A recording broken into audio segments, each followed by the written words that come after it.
Hi, my name is Caroline Bell Tumblety. This is a wee bit of a different format that I'm using. I thought I would get on the camera. Kind of know being on the camera for a wee while. But as you know, or maybe you don't know, but I usually like to be the voice, and just kind of do the images. But I thought for this particular episode, I would get on front of the camera just to let you all know that here I am. I'm not a robot. I'm still alive, still here. So there's a feeling now that many people carry, even if they don't speak yet, a sense that the world has changed into something different. Not simply because of politics, technology, wars, money, or the endless noise of the day. Those things are part of it, for sure. But this feels deeper than that. It's atmospheric. It's almost as if the shape of reality has shifted, but the furniture has not yet been moved around. After we cross the threshold, the world does not suddenly become simple. In some ways, it becomes stranger. The same streets are there, the shops, the voices, the headlines, the ordinary routines, tea, coffee, appointments, radio shows, and feeding my cat. But something in the atmosphere has changed. The old explanations don't quite hold the way they used to. No, they don't. And then there's moments that we once brushed aside. Well, that was weird. Only now they seem to belong to a realm that has become deeply, oddly interconnected. Interconnectedness does not always feel like harmony. Sometimes it feels slightly out of tune, as if we're all picking up the same signal, but hearing a different song. One person hears a warning, another hears entertainment, and some don't hear anything at all. And there we are, standing in the middle of it, trying to decide whether the world has become more responsive, more ridiculous, artificial, or simply more revealing. I have to put up a video in I think it's been about 4 weeks at least. But it's because I've been doing the work, I've been doing the work on myself. And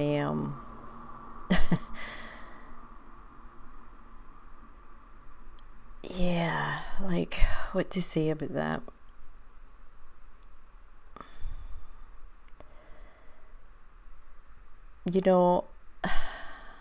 Let's see here. I don't really know. Yeah, I can figure this out here. I've got a lot of wee buttons here because it's a video recording that I'm doing, and I'm just trying to kind of find my way with it. So yeah, I haven't put up a video for a while because I've been working behind the scenes, no just on a project, but on myself. That sounds very tidy when I say it like that. But inner work, like the shadow or inner work, is rarely tidy. It's strange, uncomfortable, repetitive, and sometimes it can be surprisingly funny. It never seems to be done. But at least now it's more interesting than it used to be. I have been clearing energy, watching old patterns rise and letting certain versions of myself fall away without trying to rescue them. For a long time, I thought peeling away the layers was mostly about this life, my personality, my history, my story that I've carried. But the closer I came to the core, the more I realized that the core was not going to be a soft place to rest. It was going to be standing in the fire. It was going to bring up everything I carry, past, present, future, memory, instinct, inherence, and all the unnamed things that lie beneath ordinary language. And the question became very simple. Can I stand in the fire without running away from myself? And yeah, the answer, surprisingly, is yes. Indeed I can. This is where I would bring in what I call my strange ways. Neither dark nor light, exactly. But dark as in unpolished, hidden, older than the acceptable language of positivity. Strange as in not easily packaged. Light as in something that still sees. Because I do. Something that refuses to pretend. Something that will not avoid peace. Well, something, yeah, it's something that will not call avoidance peace, just because it comes wrapped in soft words. Yeah. Now, let's see. I know that may not sound very love and light, but I have never really lived in that land. I respect any practice that genuinely helps a person become kinder, clearer, and more whole, like breathwork, meditation, prayer, sound, silence. These things can be a real medicine, but I do not believe we can hum our way out of the world that has become hostile to the human spirit. I do not believe we can contemplate our navel or belly button. I'm being kind of my dry humour, while pretending that manipulation, gaslighting, and false hierarchies are not shaping the air that we breathe.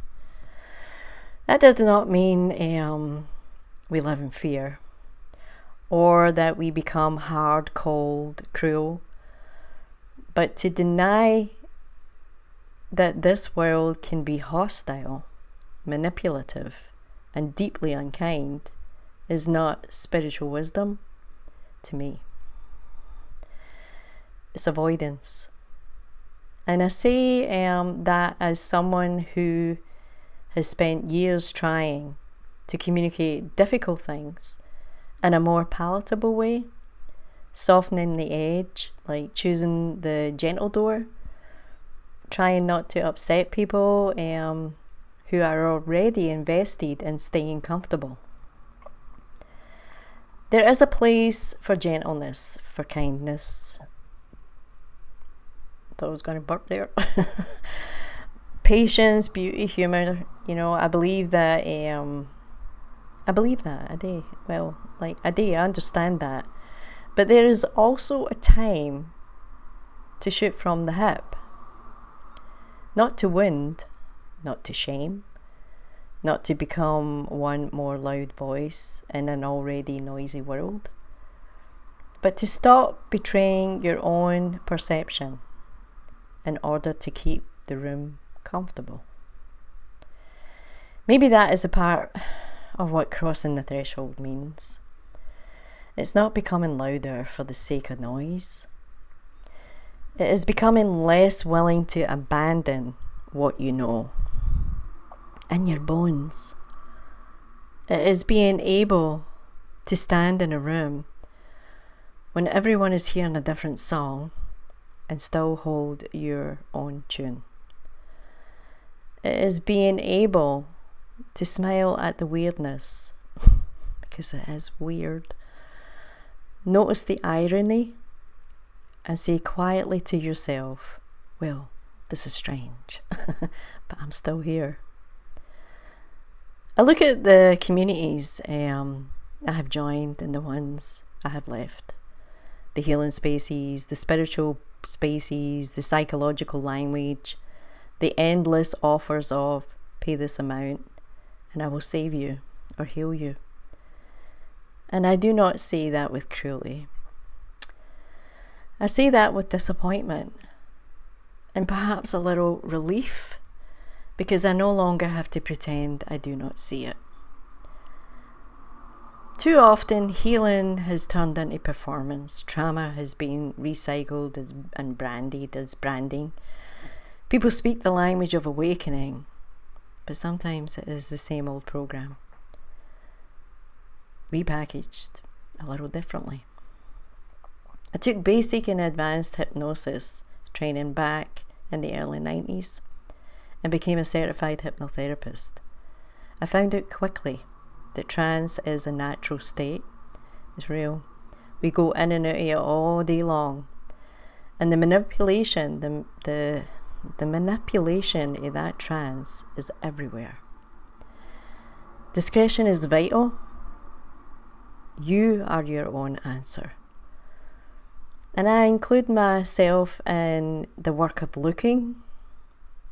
I'm not standing outside the human condition, pointing a finger. I'm standing inside it, looking around and saying, something here is not honest. It has become distorted. Somewhere along the way, too many of us were taught to polish the wound, to bury it, think positive and move on. What BS, you know? Instead of understanding it and letting it go. We learned the right words, the right tone, the performance of awareness, but not always the courage to meet what is underneath. And I love what lies beneath. That is where the real work begins for me. Not in pretending to be all right, not in denying the dark, not in forcing myself into a version of spirituality that smiles while the house is on fire. The real work begins when I can sit with the parts of myself that do not fit the approved picture. The quick, sharp parts, the strange parts, the ancient parts. The parts that know when something is wrong before the mind can build a full sentence around it. And yes, sometimes that part of me is inconvenient, for sure. It seems too much. I walk into a room and I feel the thing no one has said out loud. Sometimes it unsettles people without meaning to. I have begun to understand that I often act as a mirror and not always a comfortable one. When I sit with people, something in the field can become visible. The fears, the avoidance, it all kind of rises up. The unspoken things begin to make themselves known. I do not say that, I don't say that as a grand claim. I say it because it has happened too many times for me to ignore it. Ooh, we fly. In my own strange way, I seem to catapult people into meaning, or at least into a part of themselves they were hoping to avoid. And that is not always an easy thing to carry, let me tell you. It can make you feel misunderstood. Yeah, it can make you feel as if your very presence has somehow become too much for the room. But after the threshold, I no longer want to apologise for the the shape of my own spirit. I was born in Scotland, moved to the United States in 1986, and returned to Scotland in 2015. The crossing of lands, identities, accents, histories, and belonging that shaped the way I see things. I have lived between worlds in more ways than one. Scottish, Irish, English, Welsh, all these issues, all these labels, all these histories we inherit and argue over, and behind them always the same old pattern: divide and conquer, separate and name. Tell people who they are, then make them fight over the story. Yeah, really. I started a radio show because I needed to use my voice. I needed to communicate what I felt was happening, even when I did not yet have the full language for it. I could sense a kind of gaslighting in the air, like literally. A twisting of meaning, a diabolical irony when things were being sold to us as connection while making us feel more divided, more watched and distracted and less human. I did not always know how to say it clearly or cleanly, but I knew I had to keep speaking. And now, after crossing the threshold within myself, I feel that voice changing. It's not interested in being harsh for the sake of it. It's not interested in hurting people. But it is also, I'm not interested in making everything palatable at the cost of truth. There is a difference, right, between kindness and self-erasure, between compassion and silence, and also between peace and pretending.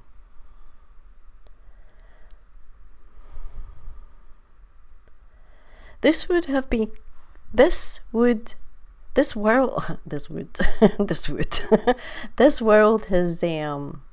become deeply interconnected, but not always wisely connected.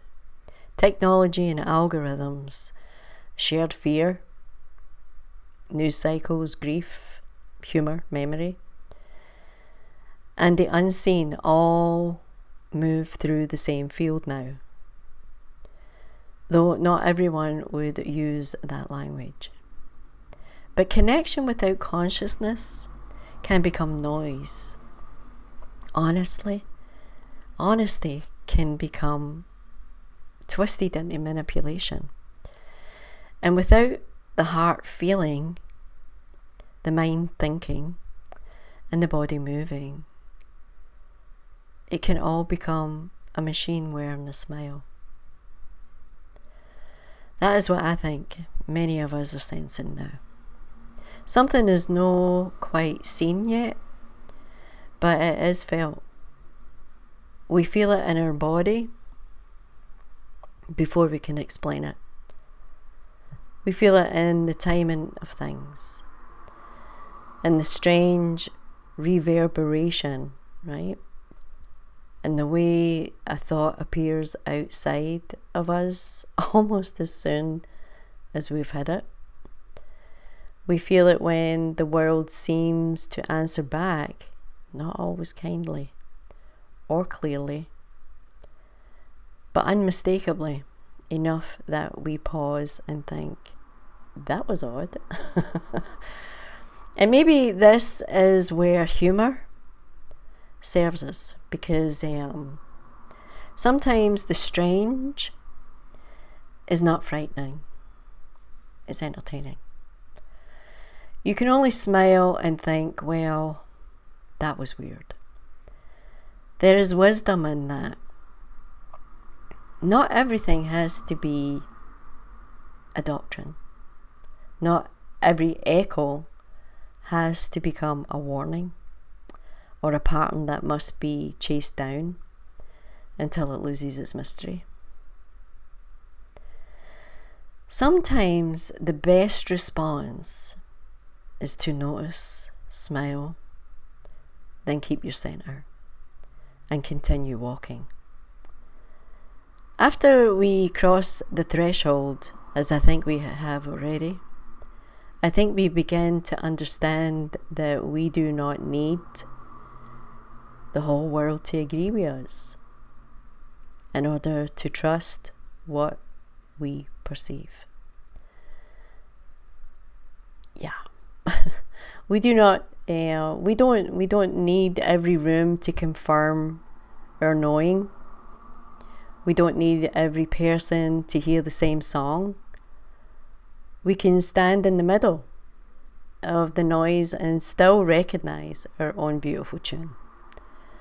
And perhaps that is the real change. Not that the world suddenly becomes gentle, or that confusion disappears, or that systems become honest overnight. But something in us no longer kneels before the confusion. Something in us stop asking permission to see what we see. Something in us says, I will not call distortion harmony just because everyone else is dancing to it. Wow, that's a lot of talking, eh?